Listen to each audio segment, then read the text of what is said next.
I'm Glenn Wharton, chair of the UCLA Getty Interdepartmental Program in the Conservation of Cultural Heritage. I know it's a mouthful. Welcome, thank you for coming to another lecture in our Distinguished Lecture Series. And I'm very happy to be live on campus because some of you who've been coming to our lectures know that since 2020, they've all been on Zoom, but thanks to Jeffrey P. Cunard, who generously gave us funding to support live lectures on campus, we can do it live again. So it's just so nice to be on campus hosting a lecture again. And thank you to DataX, the UCLA initiative, for being a co-sponsor of our evening tonight. DataX is an initiative that offers programs and service at the intersection of data, justice, and society. So I'm pleased to welcome also our live stream audience. I've been told there's 40 people live streaming right now, so I don't know where you are, but welcome to you as well. And our aim with these lectures is to invite distinguished academics and professionals who are not in cultural heritage, but are cultural heritage conservation adjacent, to give their take on the work that they do that's somehow reflective of the issues that we are concerned with in conservation. And our lecturer tonight, Damon Crockett, perfectly fits the bill. Damon is the, lead scientist at the Lens Media Lab at the Institute for the Preservation of Cultural Heritage at Yale University. But before I more formally introduce him, I would just like to say that, to acknowledge that as a land grant institution, UCLA recognizes the Gabrielino Tongva peoples as the traditional land caretakers of the Tovaangar, the Los Angeles Basin and South Channel Islands.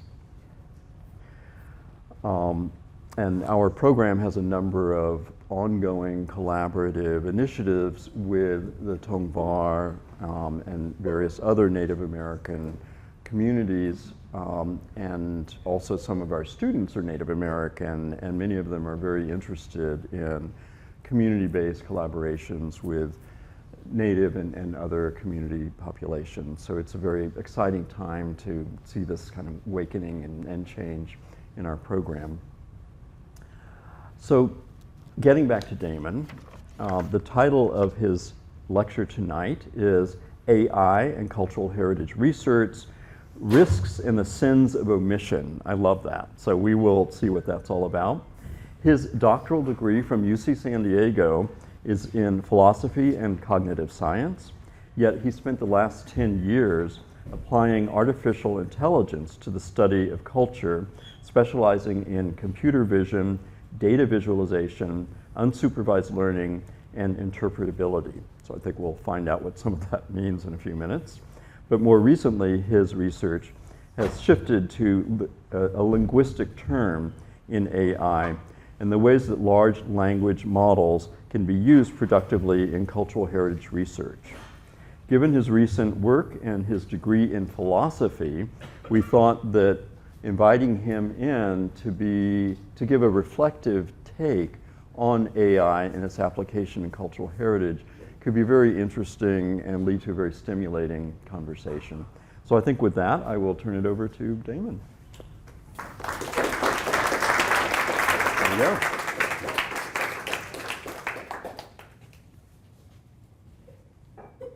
How do I turn this off?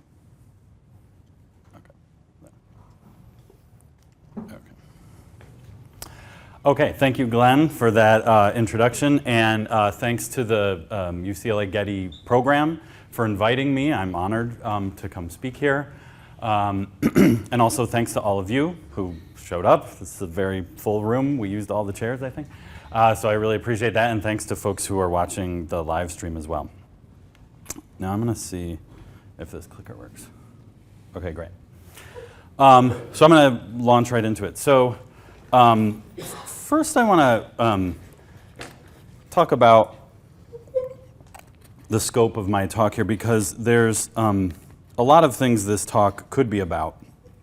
And I'm doing a very specific thing in this talk, so I want to like make that clear from the outset. So really what I'm doing, sorry, I'm mic'd up and I'm going to sometimes like touch right here, so hopefully that doesn't ruin the sound recording. I'm going to make an extended argument about what I'm calling the epistemic suitability of large language models for cultural heritage research. And I'm going to explain what this means. And so I'm going to kind of unpack this a little bit. So for one thing, I'm talking about large language models. The title, I say AI, right? And this is sort of a talk about AI. But that can mean a lot of things. That's a pretty broad term. I'm going to focus on sort of this new movement in AI where either large language models or multimodal models that are like grounded in a language model are being used for a wide variety of things. So that's what I'm going to talk about specifically. Also, I'm really focusing on cultural heritage research. That's the field I've worked in for 10 years. Certainly, you can apply AI to lots of things, and we see AI appear in like across the humanities, and and so it's just expanding from there, right? So it's proliferating pretty rapidly. But I'm going to focus primarily on that, and then additionally, I'm here going to focus on research, also sort of preservation, but research, so kind of behind the scenes work in cultural heritage rather than public-facing things like exhibits in museums and curatorial work and things like that. So this is more kind of behind the scenes from expert researchers, maybe before it reaches the public. Okay, now I do talk about the epistemic suitability. Now, I mean, epistemology is just the study of knowledge, right? And how we sort of believe things and come to know things. And that's all I really mean by epistemic. You can think of it as maybe being something like information theoretic or whatever. But I'm going to explain this in more detail here. And one way of getting to that is by talking about risk. So the use of AI in cultural heritage, like its use in any field, involves risk. And this is maybe encapsulates sort of the scope of my talk here. The use of machine judgment in cultural heritage research involves risks that put cultural institutions at odds with their social responsibilities. But there are also epistemic risks related to the accuracy and relevance of machine judgments. And so I'm going to unpack this a little bit. But the idea is that there's kind of two categories of risk. These kind of social risks, and then what I'm calling epistemic risks, and I'm going to focus on the latter, and I'll say why. I want to flag a couple things. I'm talking here about machine judgment, and what I mean by that is just when you have AI sort of like make judgments about a data set or a collection or something like that, and this is contrasted with maybe other forms of what we might call machine cognition, like machine memory, for example. So storing memory on a computer could be machine memory, but that seems to be less controversial than machine judgment because we think that although machine memory is probably superior to human memory, machine judgment is not superior to human judgment. And I think that's right. Okay, and I'm claiming that there are risks that put cultural institutions at odds with their social responsibilities. And this is because when you're a cultural institution, you have certain privileges in the community. You are the steward of the community's cultural heritage, and you keep these objects, right? And you kind of control access to them. But with that comes responsibilities, and you have to, present human culture in the appropriate way. And so there are risks associated with that. If you're using AI, you could sort of threaten, your position in society if you do that. And so there's a lot of really excellent work about this, and this is really important work. But what I'm going to focus on is what I'm calling epistemic risks, and these are related to the accuracy and relevance of machine judgments. And I mean that in a fairly broad sense, but it'll become clear how I'm understanding that as we go. To clarify this even further, I've kind of have this diagram that has a few different examples of risks that you might incur using AI. So one of those things is energy use. We know that, so data centers can use a lot of power, and we're concerned about that for environmental reasons. But I'm kind of going to bracket that discussion because that's not even limited to computer systems, right? I mean, even just like HVAC uses energy. So that's something that lots of different kinds of technology have to grapple with, and I want to focus on something a little more narrow here. So also there's issues related to cybersecurity when you use AI or any kind of computer systems and they go up on the web and things like that, right? There's issues related to security. But this, to me, seems like that's mostly related to bad actors, working in the system. And I think that even if you have good actors, acting in good faith, there are still risks, and so I want to focus on those risks. So these bottom two things I think are the most important things to focus on, but I'm only going to focus on this quadrant over here because these social risks, you might think of them as sort of like external risks. They're risks that you incur when you deploy AI models in society in various ways, right? So, or you train them in certain ways. So, the exploitation of labor that might happen during, the training of these models, or the displacement of labor that might happen when you deploy these models and, replace human workers. You might be violating copyright as you train your models, which is, an ongoing kind of debate in public right now. And also there's these issues of bias, so these, the way you train the models, either in the data or, in the outputs that they give, they can encode social biases, and that's a problem. But these are social problems that I think have like social solutions, maybe policy solutions, things like that. And the idea about focusing here is that even if you solve all of these problems, and I'm not necessarily optimistic we're going to solve all those problems, but even if you did, you might think that these risks could remain, right? Because these risks are sort of internal to the model. These are risks related to the internal suitability of these models for cultural heritage research. So in that sense, they're the most stubborn of all the risks. They're the most robust. So that's what I'm going to focus on here. Also, there's a lot of great work on social risks. I don't do that work, and so that's a talk for somebody else to give. I'm not qualified to give that talk. Okay, so I want to talk a little bit about this notion of like epistemic risk. And in particular, I want to talk about what I'm calling the epistemic problem as it pertains to cultural heritage specifically. And some of these things might apply to other fields, but there's a kind of trio of difficulties that make it very hard to do research in cultural heritage. So one thing is that error tolerance is very low. In cultural heritage research, potentially every item in a collection might be significant, right? And this isn't true across all like computational fields. In fact, so for example, if you're using machine learning or AI in the industry, like you might, for example, be writing a recommendation algorithm for Netflix. And there, you might give recommendations that your users don't like and they give a thumbs down or whatever, but the stakes are very low there, right? It's okay to have some level of error. Now, if the error is too high, that's going to start to affect whether users want to use your product and things like that. So you want to push in the direction of accuracy, but it's okay to have 10% error or something like that. It's not clear that that's true in cultural heritage, right? So we actually, it really matters. These things have cultural significance to people. They encode things about cultures. And any individual item in a collection can be extremely significant on its own. They're not interchangeable statistically the way that they might be in other contexts, right? So that's a difficulty. Also, frankly, the data is kind of a mess. And so if you've ever worked with cultural heritage data, you know that this is true.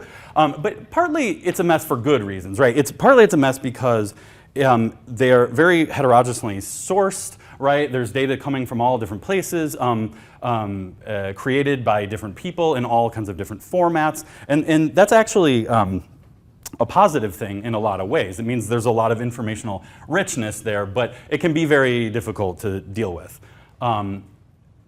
Also, interpretation in cultural heritage requires a ton of context, right? So typically you can't just take a data set, find some patterns in it, either statistically or in some other way, and then have like a ready interpretation of those things, right? Usually you have to, in order to interpret those things, you have to bring in a ton of domain knowledge that's probably not encoded in the data. So you can't take this data set just at face value. Like all this other stuff has to come in if you're going to make anything of it, right? Okay, so in order to talk about the ways, so there's a set of epistemic problems. I think I'm arguing that modern language models help us to mitigate some of those risks or solve some of those problems. And so in order to start talking about that, I want to give just a really brief look at kind of the history of AI over the past maybe 40 or 50 years. And to identify a moment in that timeline that I'm calling the linguistic turn. And before the linguistic turn, these epistemic problems were far worse than I believe that they are now. So, by the way, I'm attaching sort of dates to these things, and they're not, this GoFi, which is good old-fashioned AI, is not actually limited to the 1980s, but that's sort of, it's the peak of its, mind share in the AI community. So this was back when they were building knowledge systems, they were hard coding rules into these kind of like formal languages. There were some applications of this, like in narrow context, this actually could be very useful. But they weren't getting general intelligence from this. It's just too hard to hard code all of these things, right? They learned. And then, I would say in the 2000s, we saw the peak of, you could call it statistical learning or machine learning, where instead of hard coding the model parameters, you learn them from data. So it's like this empirical way of learning your models rather than this like top-down way. And typically, this was done on what we call tabular data, that is data in tables. So like in an Excel spreadsheet, you see this a lot in the industry. There's a lot of nice tables of numbers, right? And that data is very suitable for like classic machine learning. But this was already a very different paradigm. And it bears pointing out, we're kind of still in this paradigm. I mean, modern AI is still machine learning, but it has developed in various ways. So one way that it developed in the following decade is that we started seeing artificial neural networks find pretty significant success in certain domains. So artificial neural networks have been around for a very long time, the 40s at least, maybe even before that. But nobody knew how to train them for a long time, and then in the 1980s, they developed the backpropagation algorithm that allowed us to train them. But even then, we really didn't have the compute to be able to do anything interesting with them, or we didn't have the data yet because the sort of data revolution was just kind of kicking off.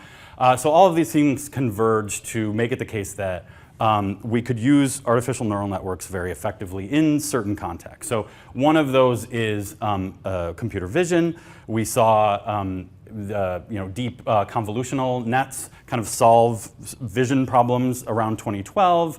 And then so there was sort of like a burst of optimism about that. And also at the same time, we saw these deep reinforcement learning models start to learn like gameplay. So like Atari games and the game Go, as we famously see that was a deep reinforcement learning model.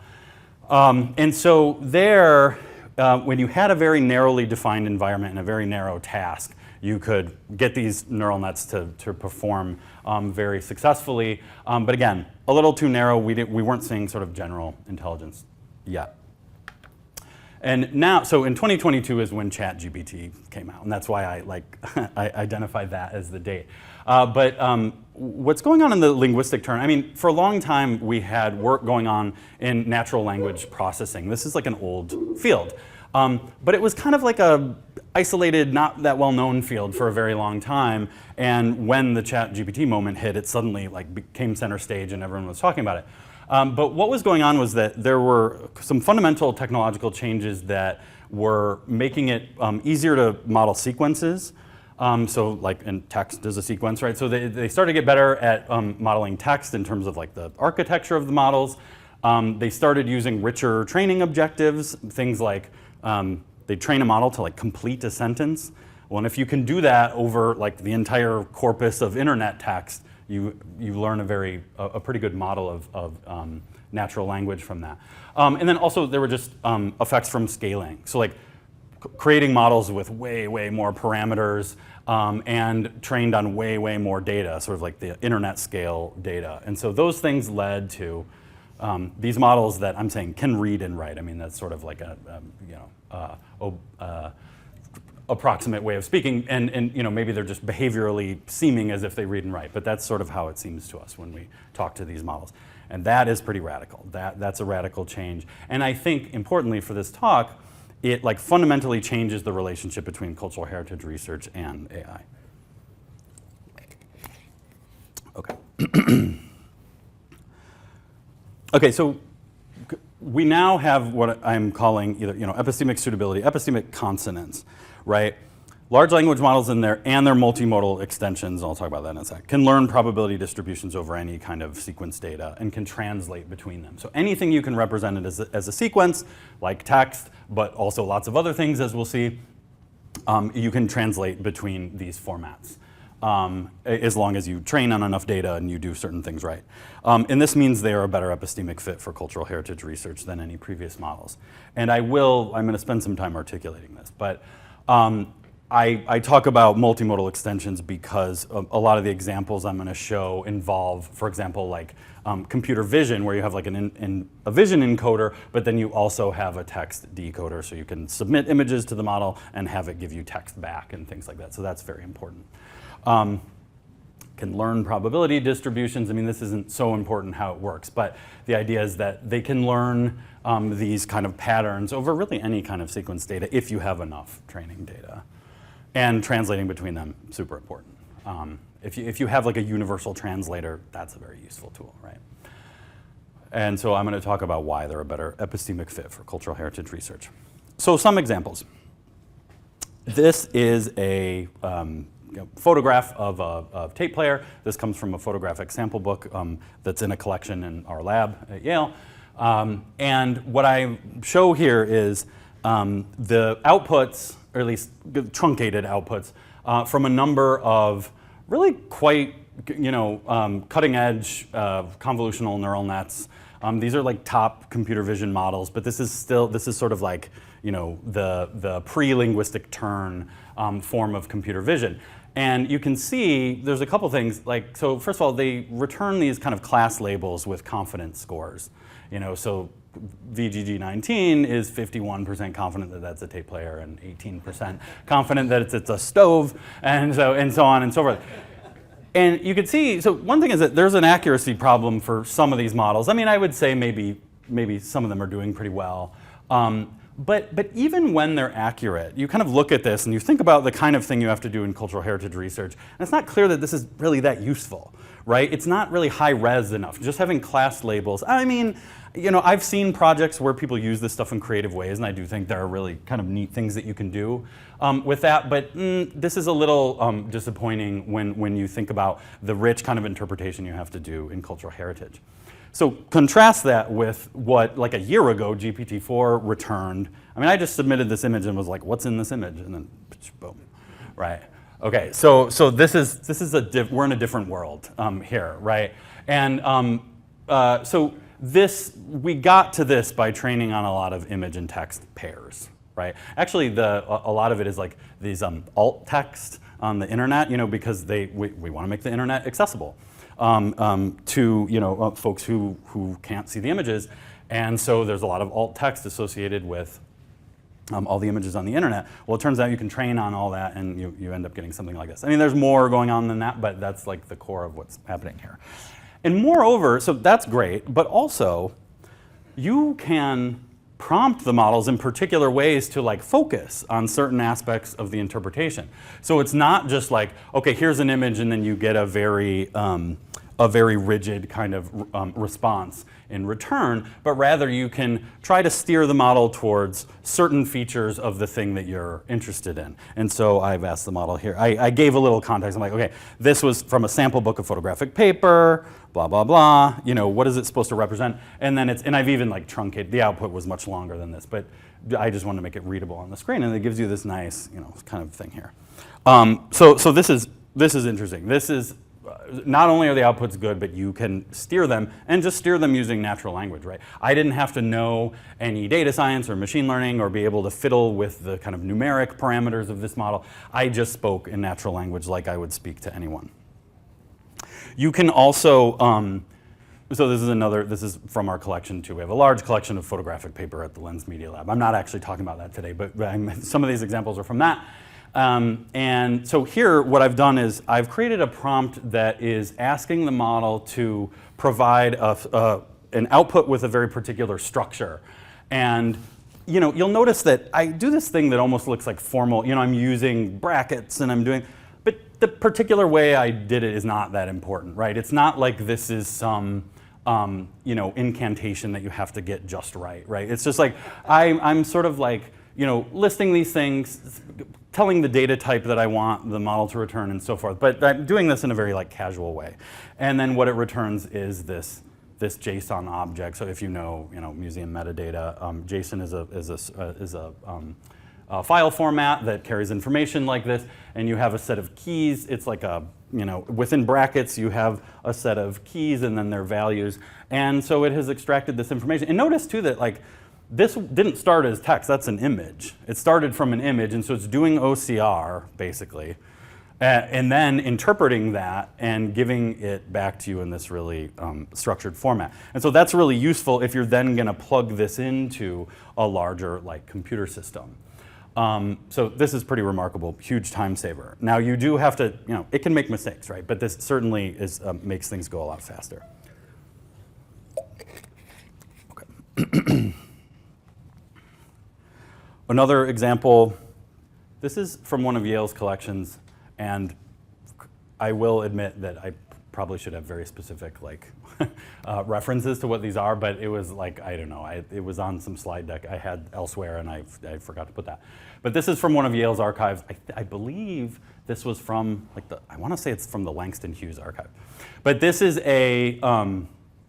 this statement, this box office statement, right, from this event, and there's a lot of handwritten stuff, and it has this formatting that's usually pretty difficult for OCR to handle, right? And so then and again, I think this was just a really generic prompt, well, what is this, or what's in this image? And then it gave me all of this, right? And that's pretty hard to do, and there's signatures, right? So it had to work pretty hard to get that.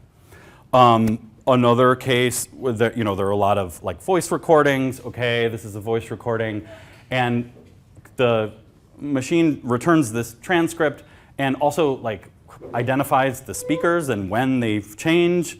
Very good, right? That's difficult to do. I did want to flag a couple things. It misspelled Mayor, so Hyatt Mayor is M-A-Y-O-R, but it got William Ivins right, and I thought that was kind of interesting that. It got the spelling right on William Ivins, and that's, if you were just listening and you didn't have that historical context, you wouldn't maybe know exactly how to spell it. There's maybe other ways you could spell it, like I-V-A-N-S or something. But it knew that, and so probably in the model that knowledge was just in the weights somewhere, and so it was able to correctly give that. But this is pretty remarkable. I mean, we've kind of had speech to text for a long time. Our phones do that. They're not that great. The thing on the phone isn't that great, which is a little shocking to me because this is so good now, so I don't know why it's not in our phones yet. But these models that can do this, I think this is just Whisper, so this is OpenAI's Whisper model. But this is extremely useful, as you can tell. And you might point out, you're well, it could get some of these things wrong, and that's true. And I think in a really high-stakes situation where you need a perfect transcript, you got to check it. But let's say you had thousands of recordings and you want to start to get a sense of what's in there. You could run them through these models, and then now you have text that you can search to try and, you have these kind of search indices that can help you get a sense of what's in there and what you need to look more closely at. This is an example of handwritten Russian. It pulls that off, it gives us the Russian, and then you can ask it to translate into English, and then you get the English. Right, so you're seeing you're seeing the effects of having a universal translator. So you start with an image that's handwritten. Okay, translate that into Russian text characters. Then translate that into English. Right, so any format you start with, you can translate to any other format. I mean, there are limitations to this, but this is the general idea. Okay, so now that we have that, we can look again at this epistemic problem and have we made any progress on that? Are we doing any better than we were? So remember we said error tolerance is low. Okay, well, models now are much smarter and they're more steerable. So yeah, I mean, we haven't reduced error to zero, but we've certainly made progress on this, right? The models are going to make fewer errors, you can, if they're not doing the thing you want them to do, you can maybe steer them in the direction that you want. Also, there are, I mean, I'll just flag here that if you're very worried about factual errors, there are kind of ways around that. Like you can basically have models like retrieve directly from knowledge bases and then pull that into their context, basically pull it into the prompt, and that reduces error. Like if you want very specific, like verbatim references from a database or things like that, you can set up that system. But that's not within the model itself, it's like embedded in a system that includes the model. Okay, we said the data is a mess. Well, LLMs can clean the mess. LLM is large language model, by the way. I don't know if one of my slides explains that. They, you know, whatever the mess looks like, the LLMs can clean it. So like one thing, you know, if you've ever worked with like museum data that is handcrafted, you probably have encountered where there's very like non-standard like entries in your database. So like, you know, you'll have a place name or something and it's like spelled a million different ways, and if like one comma is different or whatever, now the machine, you know, you can't do normal like, you know, keyword search and stuff on that because you have to get the characters just right. Not so with a language model. I mean, one thing you could do is an initial pass where you just standardize it using a language model, or if you're doing retrieval using the language model, it's not going to care that there's, you know, like slight differences in these entries. Okay, so that's great. And finally, okay, interpretation requires a ton of context. Well, the language models can receive that context, and importantly, in its native format. So, you know, one thing that we see a lot in cultural heritage research, at least like on the data side, is the use of these things like knowledge graphs that are grounded in ontologies, right? And these things are very important. You hear about this a lot. And actually, you hear about the connection between that and AI that's going on. That's actually going on at Yale right now. Some of my colleagues, really cool work. But I suspect that, and I haven't really developed this in any detail, but I suspect that you lose something when you force it into an ontology, right? I mean, either you have to have like the perfect ontology, or you're losing something. And I think that that thing that you lose is in the native formats, is in the kind of raw entries. And what's nice about language models is that they can just use that stuff directly. You don't have to say, here's the set of like relations that I'm interested in. And so you have to force every kind of complex, nuanced, you know, state of affairs in your data, you have to like force into that ontology. You don't have to do that with language models. Okay, so I want to finish with, so in my talk title, which was kind of intentionally provocative, I don't think the talk is as provocative as that. I talk about the sins of omission. But I'm going to talk a little bit about obligation. So, you know, one thing you might be interested in is saying, okay, well, is it okay or is it suitable for us to use AI in cultural heritage research? But I'm going to suggest at least a slightly stronger point, which is that we have some level of obligation to use these tools in this research. And this is going to be, I might not convince you of this, but I'm at least giving you a way to look at this. So here, I kind of have laid out this 2x2 here. And so on the kind of horizontal along the bottom, I have these two kind of core paradigms in ethics. And there are others, but these are like the biggies that you would hear about now, consequentialism on the one hand and deontology on the other. So the most common form of consequentialism that we hear about is utilitarianism, and the idea in utilitarianism is that you're optimizing for the balance of good over bad, and whatever that means. I mean, in utilitarianism, it's utility, but what does that mean, right? So that is like a difficult theory to really articulate in the specifics, but the general idea is that there are these two things that you can do to improve the balance. You can reduce the harms, or you can, you know, pump up the benefits, right? And then if you're looking at deontology, deontology is typically about rights and duties, right? And that's kind of the way we understand it. But there are negative duties and positive duties. Negative duties are things that, you know, you can't do. They're like prohibitions. And then positive duties are things that you're required to do. And I think typically in discussions of ethics nowadays, we tend to focus on the negative obligations, like avoiding harm, right, and fulfilling our negative duties. That is more common, I think. But if you look at it through this lens, and I think that you you can't really have a theory. I mean, maybe some people do, but you won't generally see this in ethics where you have a theory that's just about your negative duties, like the bottom doesn't exist or something like that. I mean, I think, like for one thing, I don't think you can have a coherent consequentialism that's just about avoiding harm, right? You would have to completely refigure it or whatever. So you're gonna have to consider this sort of bottom row.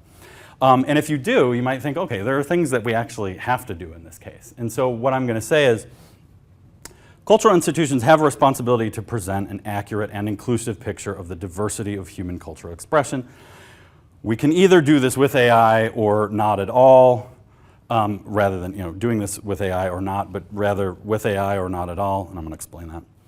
AI is coming to society whether we like it or not, and so making it all the more important that we do not abdicate our cultural authority. This is kind of an encapsulation of the ethical argument here, so let me talk about this a little bit. Okay, this responsibility I'm talking about, to present an accurate and inclusive picture. Well, the idea here is that if you are the steward of cultural heritage, I mean, you're at least part of, I mean, other than just preserving it, part of your goal, I think, or part of your obligation, is to make that accessible, is to be an educator, is to teach the culture about their heritage, right? And you gotta, if you wanna have an accurate picture, you're gonna have a very diverse and inclusive picture too, because like all areas of human life have cultural expression, right? And so you can't, just focus on a handful of these things and get an accurate picture, because that picture is much richer, right? Now I'm saying here, we can do this with AI or not at all. This may be more controversial to folks, but the idea here is, especially now that we're ramping up cultural production. This is accelerating because it's so much easier to create, cultural expression now. We just can't handle this with like the human labor force that we have. It's just too much. I mean, even right now, the vast majority of cultural heritage is just sitting in archives and nobody knows about it. Maybe a few researchers know about it, but people don't know about it. And that means that our overall picture of culture is extremely inaccurate right now because it's extremely incomplete. And so again, it's not a choice between, are we using AI or not using AI. It's like, are we using AI or are we just kind of like ignoring this responsibility to give this complete picture, right? And then here, so, okay, why do I say it's coming whether we like it or not? I mean, had I given this talk, a year or two ago, this might have been more controversial, but now it seems like, yeah, it's here, and we're all probably using it all the time, whatever. So this is really common. But also, part of it is because the recipe for a large language model is very well known. There's open source versions of these things that tell you every single step. It's actually a fairly simple recipe too. You just take like a ton of text and then there's a certain way you model it with a certain training objective and you just need to pay for a lot of compute and then there you go. So that makes it hard to control this. Also, training can be very decentralized now. So this is happening now where you have these decentralized kind of like collectives of AI researchers living across the world who are in a decentralized way training one model, right? So so you can't even control it from the governments can't control it, right? So it's here. And I think that if the response from cultural heritage is to merely resist it, to say, okay, well, we're not going to use this, you're just going to get overtaken by something much worse, right? So I think this is a place where you not only, you can't just resist, you have to engage and you have to like bring it onto your own terms. Okay, I'm going to close with some objections. I don't know how I am on time at this point. Good. Okay, all right.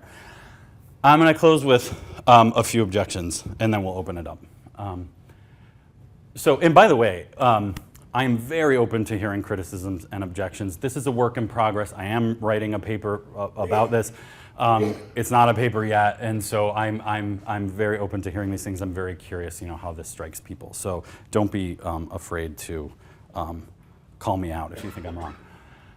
Okay, say, well, okay, yeah, you kind of mentioned error. Maybe you've glossed over it a little bit. What if AI gets these things wrong?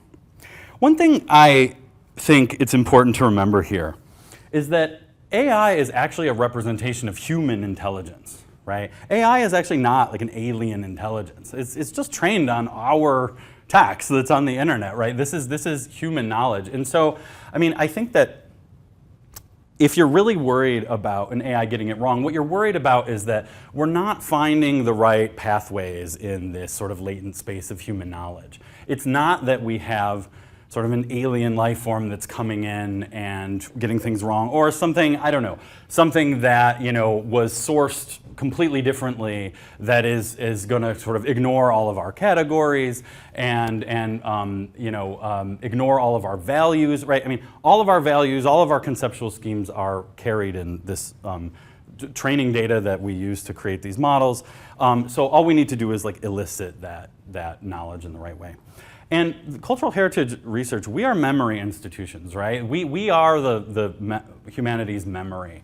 And so we, I think, are in a very good position to supply this context to these models so that they are less likely to get it wrong.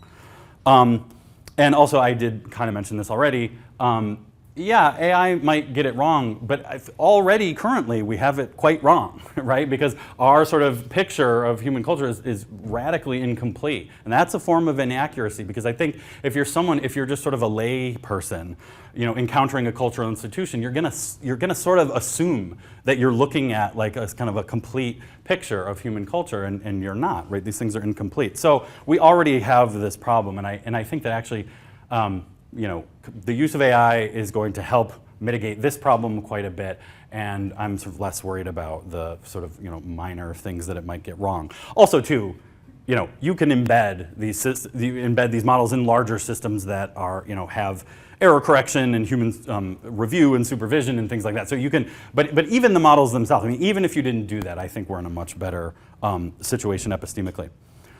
Okay, but like, what about all those social risks? Like you said, you weren't going to talk about them, but they are still real, and so like, what happened to those? Okay, fair point. You know, I can't talk about everything in this talk, but so I did have to kind of bracket that. But so a couple things that I've already said. You know, AI is technology. It's not a successor species, as some people characterize it to be. It's not an alien intelligence, right? And it's not autonomous, at least currently. I mean, I don't know, maybe some future AI would be autonomous, but it's not autonomous, right? We choose how to deploy these things. So there are social risks, but it's up to us deploying these things. And it's not something that sort of like, you know, the AI could just, you know, go haywire. And if it did, like, so if you hooked up an AI model, a current AI model, to some control system or something that in a very foolish way, you deployed it that way, yeah, you might encounter some problems, but that's a question about how to deploy it. That's a question about policy. That's a question about guardrails. This is really important empirical work, right? But it's not sort of an insurmountable problem. Now, one thing I want to finish with is a more kind of subtle objection. It's one that I actually find really compelling. You might ask, well, won't the use of AI actually narrow our perspectives and steer us toward the average? And the reason you might think this is that the way that autoregressive sampling works, so that's the way that these models generate new text is, I would say like word by word, but actually it's token by token. There's a way of tokenizing English language or any natural language where usually a token is a word, but sometimes it's like longer stretches or whatever. But anyway, they generate, let's say, word by word, and they take everything that came before, anything that you put in your prompt, anything you put in the context, and then everything they've generated so far in order to create the next, right? And that's what's called autoregressive sampling. Now, there is some randomness in this, so they're not just looking at their probability distribution and taking the highest probability next word. There is some level of randomness, and you can actually control that with a parameter, like how random that sampling is. But because of that, it kind of pushes you toward the middle, right? Because it's you know, taking the entire internet of text, learning what the very regular patterns are, and then usually pushing toward those very regular patterns. Now, and given that that's what's going on, it's actually shocking to me that the models that we use every day and talk to are as good as they are given this problem. But this is, I think, actually a quite serious problem, and in particular in the arts. Like when I look at AI-generated imagery or music or things, I think none of this is interesting to me. Only in a couple cases in the hands of very talented artists who are very like sensitive to this, but I think a lot of times it just pushes you toward this very kind of like generic output. And I think it's obvious in the case of art because we have very like subtle taste for art, but I think when it comes to reasoning and analysis and other kinds of things, the kind of text you would imagine in research, I think it's more tempting to think, oh, this is all very like reasonable or whatever. But I think, human culture in particular is very spiky and diverse and has all this flavor and there's all these things, and you don't want to like smooth that out. So this is a problem. But I think that we in cultural heritage are in a better position than anyone to ensure that this doesn't happen, right? We are humanities memory. We are carrying all of these sort of, old and rich and interesting things, and a lot of these things that aren't digitally transcribed and aren't on the internet and things like that. These are the sources of this diversity. We are the stewards of the sources of this spikiness and the things that will ensure that we're not just steering toward the average. Our workforce in cultural heritage has extraordinary, cultural and historical knowledge, extraordinary linguistic ability, which is now extremely important when even a few years ago it wasn't as important, right? Numeric ability was kind of the way that you interface with these models. The previous generation of models required us to conform to its structure. These models conform to sort of our way of speaking. They conform to our vernacular, right? And so, this I think is why this is our moment. 4 years ago or something, it wasn't, right? 4 years ago, I don't think that machine learning and AI were all that useful for cultural heritage research, maybe in narrow context, but now I think this is our time, and I really hope that we are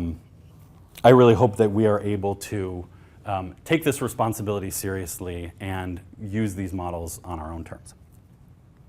So with that, I will finish. Thank you very much.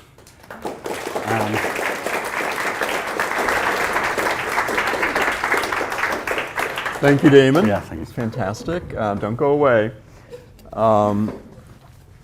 That was really, really interesting. And originally I thought maybe we'd sit up here in chairs with a coffee table and I would talk to Damon about artificial intelligence, and then I realized I know so little about artificial intelligence. I didn't want to embarrass myself. So the next model was for me to just kick it off with a question. And I have a feeling that a lot of you know a whole lot more about artificial intelligence and risks in its use than I do. So I'm just going to ask one question, and then we'll have questions from the audience. And I won't play devil's advocate and ask you to talk about energy use or cybersecurity or even social risk, which you conveniently blacked out at the beginning of the lecture. So I think those are taboo subjects, but you did bring up social risk at the end. So some of you may want to ask about that, and honestly, if I was sitting here in comfortable chairs with him, it would probably be all about social risk if it was coming from me. But instead, I'm going to ask you about your last point, because I didn't quite get it. What do you mean? I think you're implying that AI is generative and it sort of develops the next line of questioning, and it would, by its own nature, move towards a more narrow path at the center.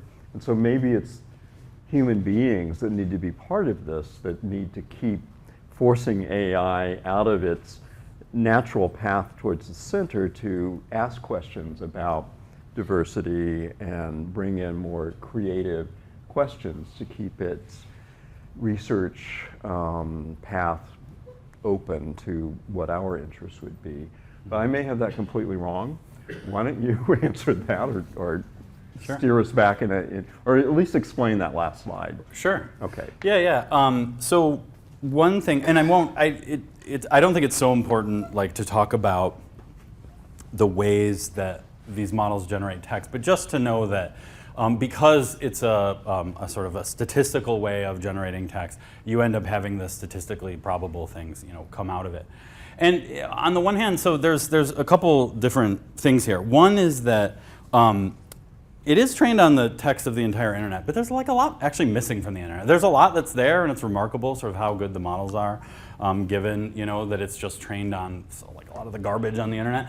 But there's a lot of things missing from that too, and I think they're the more interesting things. I mean, they're the things that are in our archives and museums and things like that, and some of that is out there, but a lot of it isn't. And so that's like a data problem. Like if we want to bring informational diversity into this, we're in a really good position to supply that because we are the stewards of all this really kind of interesting data. But also there's even a problem with, well, like, so there's that structural problem with the ways that the models like generate either text or other sequences. That's a problem. But also in what they call post-training, they will use direct human feedback to push the models toward responses that are more favorable to humans. But when they do this, I think it makes it even worse, right? So we've all, maybe not we've all, but a lot of us have used either ChatGPT or something like that, and we've kind of got used to the style of response that comes, you have this kind of list of things, and it all seems very sensible or whatever, but it's all very kind of middle of the road, maybe a little boring. Maybe you kind of knew all of that already. There's not anything particularly creative or illuminating about the response. It's just sort of like a very well organized summary of the things everybody knows. But part of the reason for that is because they use this method of post-training called reinforcement learning from human feedback, RLHF. You'll sometimes see that. And the idea there is, in early ChatGPT, when you would be, give a thumbs up or a thumbs down to these responses, and then they've gathered this data in other ways too. Human raters tend to just, the model's being very congenial or something, and so I'm going to like that response or whatever. And it turns out that this kind of aggregated preferences of all of these raters end up pushing us even further kind of toward the middle. So there's kind of that problem too. And so I think that if within cultural heritage we are able to recognize that and maybe do different kinds of post-training, but also to bring in these far more interesting and diverse data sources that we have, we can help to get around that problem. And I think we're going to be more sensitive to that than anyone else. I mean, I think people focusing on cultural research are very aware of how diverse cultural expression can be, and not everyone is, right? Like you would think, we've all, lots of young folks now have grown up with the internet or whatever. But it turns out the way that the internet developed over the past, say, 15 years or something has pushed people toward these single platforms where they get the content that's just the most attention grabbing, right? And you get pushed, I think you actually end up getting a much less diverse menu of options than you used to get, right? Even though information was harder to access before, you were actually getting kind of a more diverse range of options. And so I think there's a lot of folks who just haven't seen a lot of what culture has to offer, and they really need to see it. And so all the more urgent for us to take the considerable resources that we have and to make them accessible. I think that that's like a really important role we can play. So thank you, Glenn, for that. Yes? Thank you for the talk today. My name's Ador. I'm an attorney, privacy professional through the International Association of Privacy Professionals. Also, I focus on intellectual property, and I have a degree in philosophy from UCLA. What's a cultural institution? That's a good question. Yeah. I work at Yale. In my work, I'm surrounded mostly by collecting institutions, museums, and archives, libraries, and so that's where my mind goes immediately. But I do think, there's a much more expansive way to understand this, and I think that I am not as exposed to it in my work because I'm sort of charged with dealing with kind of museum collections and things like that. And so that's kind of how I conceive it. But I think you're right to bring up kind of, that notion could be pretty broad, and I've a lot of my argument hangs on a definition of that, of what a cultural institution is and what its obligations are. And so you might, push back and say, well, okay, but that's one particular conception of an institution and its role in society, and there could be other things. So I mean, I'm very open to hearing a kind of enrichment of this idea, and it could turn out that some of the things I'm arguing are kind of narrowly applicable to the way that I'm conceiving of it, and maybe less applicable in other cases. So I'm very open to hearing that. But I would say I don't have a great like a definition, like a certain, necessary and sufficient conditions, or whatever for a cultural institution. I would say, if I had to like take a stab at it, it's something like they are the stewards of like cultural objects in some way or another, either archive, and it could be completely digital, but they possess something like a collection or a set of objects or particular places that have cultural significance, and they are charged with the care, whatever that means of either these places or objects or whatever, or even maybe sort of more immaterial heritage. And that I think is probably the kind of broadest definition I could give. But yeah, this is I don't actually have a great. If it's a steward of cultural heritage, speaking to the last slide, why would you want to innovate as opposed to coming to some norm or some average? Mm-hmm.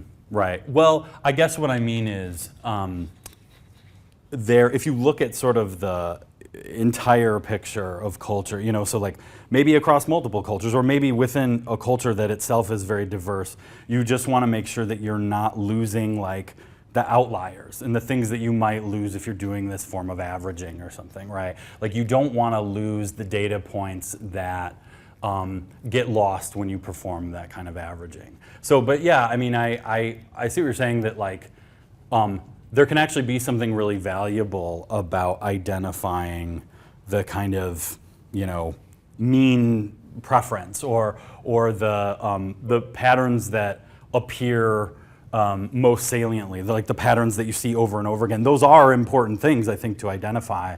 But I think if you're sort of charged with presenting this kind of complete picture of culture, you also have to include the outliers, and normally when you do statistical work, you kind of ignore those because they mess up your models or whatever, or they violate the patterns that you're trying to isolate and things like that. But I think in cultural heritage research, you don't want to lose those data points. That's yes. I'm here.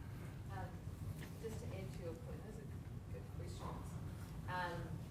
We're also assuming that the cultural institutions aren't drawing in the middle of the road too. So I just want to put that out there. But I have two questions, if that's okay. The first question I had was, I just wanted clarity about, you had made a point around we really need to, as the cultural heritage sector needs to be involved in terms of inputting data into these AI. My question is, do you mean that we just input in the existing platforms that are there, or that we develop them ourselves? The existing like models and stuff? Yeah. Oh yeah. I think both. I mean, it's tough because I think the cultural heritage workforce is like pretty small, and you don't have a ton of folks who would be able to like train these models from scratch and things like that. So I think that if you were creating your own models, there would need to be like a reskilling of some part of the workforce, or you would need to hire different people or expand. That's a little difficult, or maybe through partnerships or something. But I do think that there's a lot of power in doing your own training. And in particular, what's kind of nice is that, say for example, that you take like an open source model, and some of these open source models are like really fantastic now. A couple years ago, not as much. Now there's some that are really great, and you can download the like model parameters directly. Sometimes you get information about how they were trained and things like that. And then what's nice with those is that you can do post-training on them. You can fine-tune these sort of base models on information that you have, and that's easier to do. I mean, I think what's happening right now in AI is there's a lot of like tooling that's coming out to make those things easier. Because I think even folks who are in AI, they recognize that there's going to be all these specialized domains that want to train these very like narrower models on their own data. Sometimes there's issues about data access and who owns the data and things like that. But if you're a cultural institution that has all of this data and you're able to train your own model on it because you have ownership of the data, it should be easier than ever now to do that kind of training. But I do actually think there is value in within the field is having folks train things from scratch. So one reason is that there's a lot of issues around like copyright And so, this idea that, okay, well, like OpenAI trained on a bunch of copyrighted stuff, like they did, like they're, right? And they kind of, they admit it, or they've sometimes admitted it or not, whatever. And now they're in court, like saying, hey, this is fair use or whatever. And so this is a big, like legal debate, right? Really interesting debate. But it turns out that you can actually train like really excellent models without using any copyrighted information. So it's sort of like a really interesting legal debate, but also you can kind of sidestep that by training your own models from scratch without copyrighted data.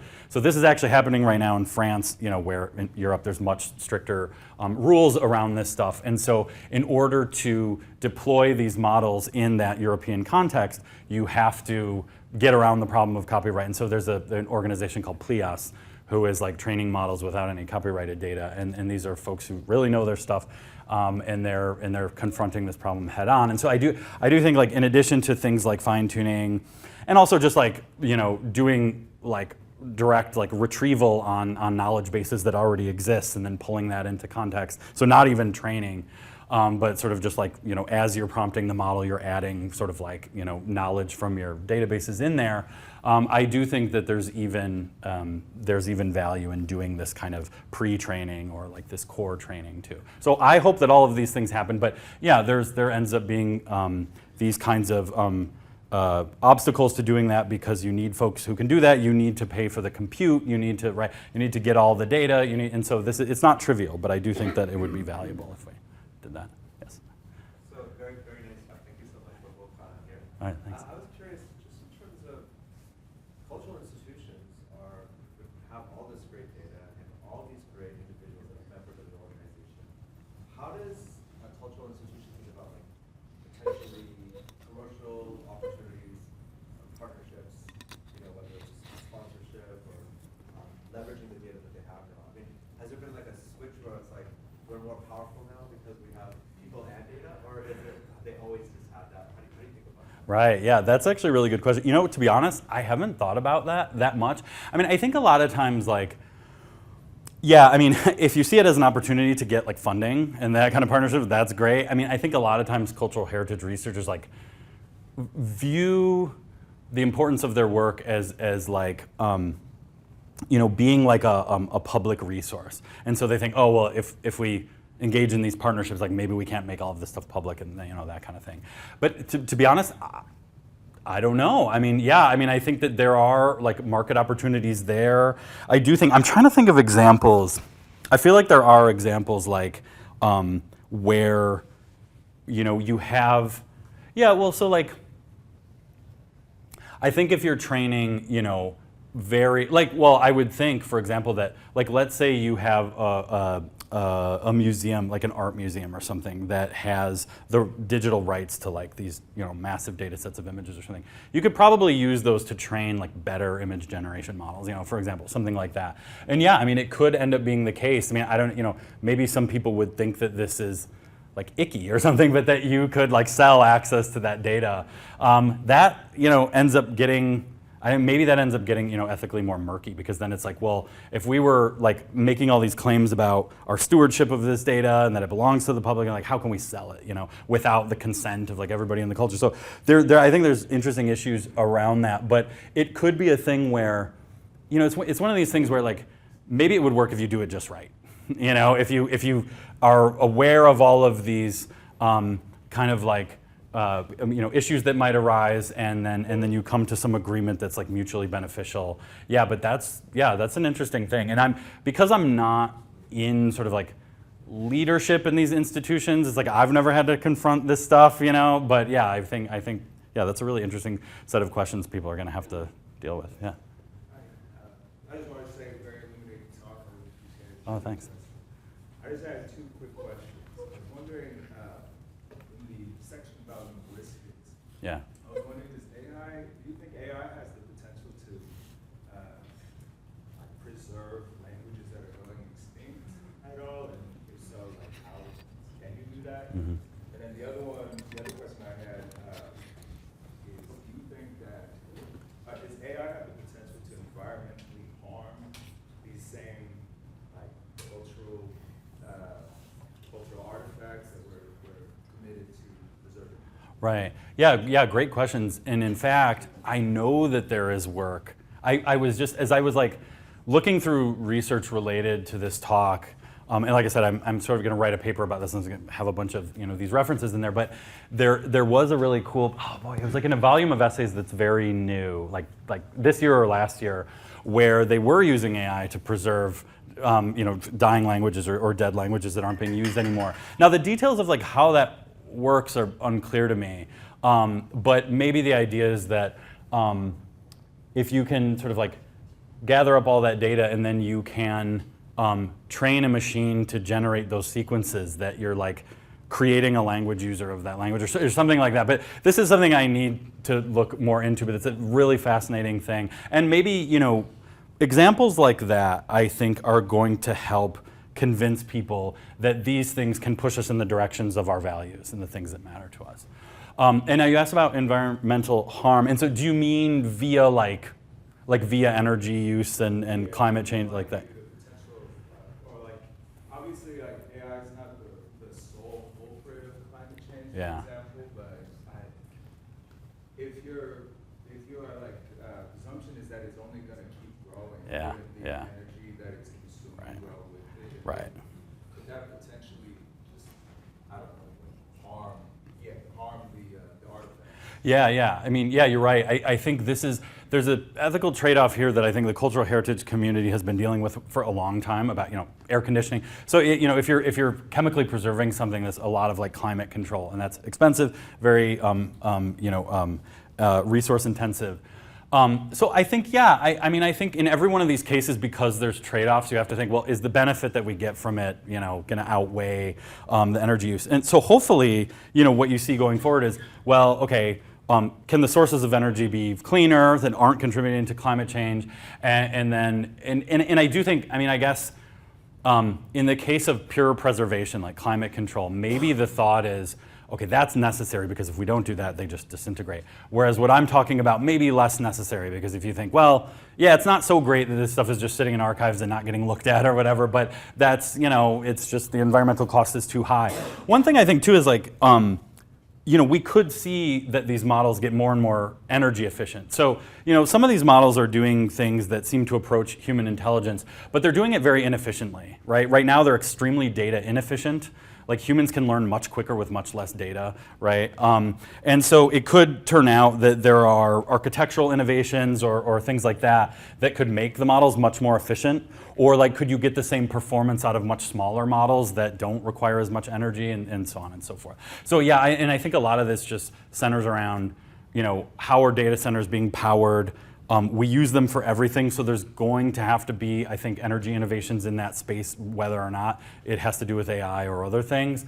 So, but yeah, this is, it's a really crucial thing. I do think it is something that the field is reckoning with in other ways, so people are very aware of that, but yeah, it's a super important issue. One more? Okay. I'm interested in your concept of like real theoretical use cases. If, for instance, we managed to convince a vast array of cultural institutions to put their material online, everything from high-resolution scans of objects going back thousands of years to, everything you can think of linguistically and all that. What is your vision when you're combining that data with what LLMs already know and the entire corpus of academic research, so it gets a little more intelligent in terms of what cultural heritage folks are looking for? Right. Could you do things like discover 100 new ways that people have overcome their culture's visual artistic biases? Or could you compare Roman's theatrical management to that of that Langston Hughes performance and discover new management techniques? Right. What's your vision of it? Yeah, this stuff is really exciting to me because I think that my background is in philosophy, where like you don't really look at data and collections, and it's really abstract. But then after I finished my PhD, I entered into this space where suddenly, actually when I first started, it was massive like social media data sets. So I was working with a group at the UC San Diego that had like a data set of 300 million tweets from Twitter, and that had images attached. And then we were looking at visual cultures on Instagram and all this kind of thing. And the things we were identifying were really interesting, in part because I think when you think about visual culture, your mind goes to these kind of, the usual suspects of like visual art, the things that you all learn in art history and these kinds of things. And, these are these very kind of powerful attractors in this space that, okay, like you end up looking at the Impressionists and all this and the, Greek statues and all these things. And I think that you miss like a lot of visual culture as a result. And what was kind of neat about studying things like Instagram was that there were really no preconceived notions about what patterns you should find in there, right? This is like crowd participation in visual culture. So I think we felt a little more liberated to like develop conceptual schemes from the ground up, like from the data, rather than like imposing them from the top down. And there's a lot of like debate about this. I mean, there's some, like art historians and other folks, I think initially were very resistant to this, maybe still resistant to this, because they're like, well, no, we have our categories. We've developed these over, hundreds of years or whatever. And how dare you, try and, rewrite these categories or whatever. But I think when we were looking at all these kind of new things that were being produced, in real time and stuff, we felt like, well, no one is really being territorial about this space, and so we were able to like find these really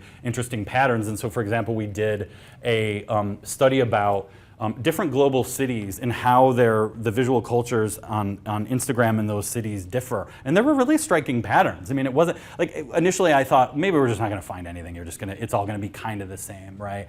In one way or another. But there were really, like, we were looking at Bangkok and there were these there was a very explicit way of like, representing like fashion and like handbags and clothes against these like white backgrounds and stuff. And this was this very popular thing going on in Bangkok. And then in Berlin, there was like the overall like mood of all the images in Berlin was much like darker and like things like that. And so there were these really interesting things that no one knew before that, or like maybe they had a hunch or something, but we kind of put those hunches to real data, and so that was really interesting. And yeah, I mean, I think that you mentioned a bunch of like really interesting things, and I like one thing I've thought, for example, is at Yale we have a cross collections discovery platform that like all the Yale collections are now united, and you can search across them in this tool called Lux. So go look up Lux, and that's this great thing. I'm not really involved in Lux, but colleagues of mine are, and it's really great.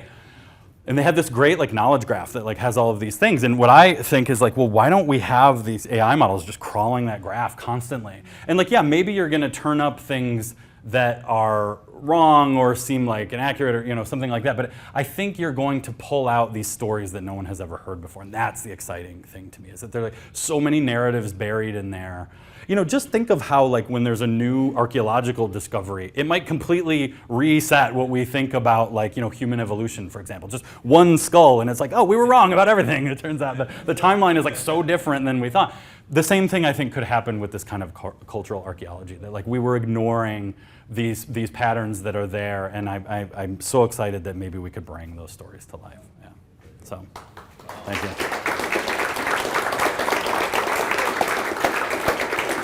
What a great note to end on. That was, we could go on, I think. But so thank you, Damon. Thank you all. Thank you for those that are attending by streaming. Unfortunately, you can't join us for a reception. We're all going to go out in the back and have a reception. I think we can stay till about 8. So feel free to join us and ask Damon more questions. We'll be outside.